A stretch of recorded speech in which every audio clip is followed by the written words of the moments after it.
I think much of the Amazing Atheist's appeal to people on YouTube is theatre. A lot of his videos are very entertaining to watch, even though the content of them is often quite insubstantial. Many of his videos seem to be really just him voicing his opinions rather than giving any kind of rational argument or any kind of evidence to back those opinions up. He's very dynamic and he does make some thought-provoking arguments, but by and large I tend to find that his arguments are rants against ideas that he disagrees with, rather than being any kind of critical analysis of those opposing ideas. So whilst The Amazing Atheist might be a high-profile YouTuber, I don't think that he's representative of the YouTube atheist community any more than, say, Jesus Freak 777 is representative of Christians. And I'm also ever so slightly suspicious of people who go out of their way to court controversy. Some of the views that The Amazing Atheist and Jesus Freak espouse seem to be almost engineered to generate a reaction, rather than being concepts that any sane person would actually hold. So, extreme views and a larger-than-life persona smack of shock jock tactics, and it's probably best not to take them at face value.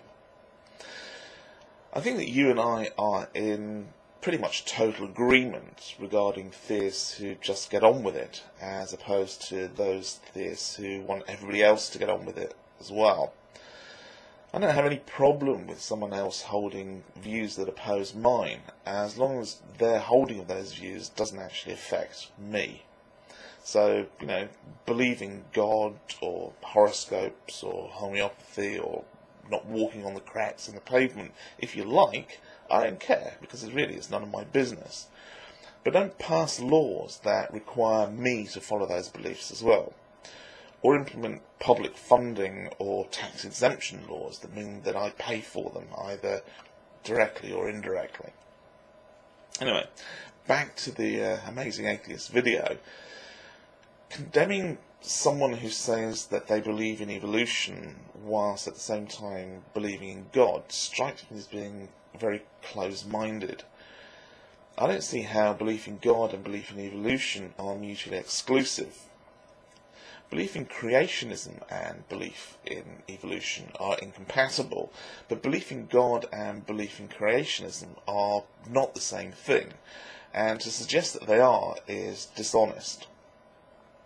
Taking a narrow view that just because you disagree with one set of beliefs held by another person means that everything they say is wrong isn't really rational.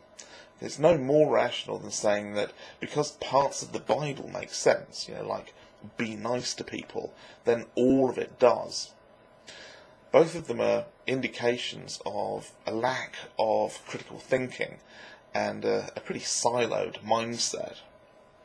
It's quite odd to see The Amazing Atheist arguing in this video that people should not be free to hold beliefs that he disagreed with, because to me that strikes of totalitarianism, which surprised me a bit.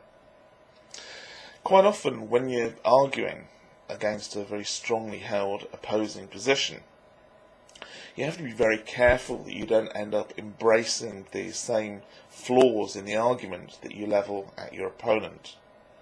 And I would point to this particular Amazing Atheist video as a cautionary example of just that.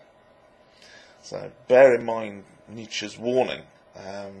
Sometimes when you look into the abyss looks back into you.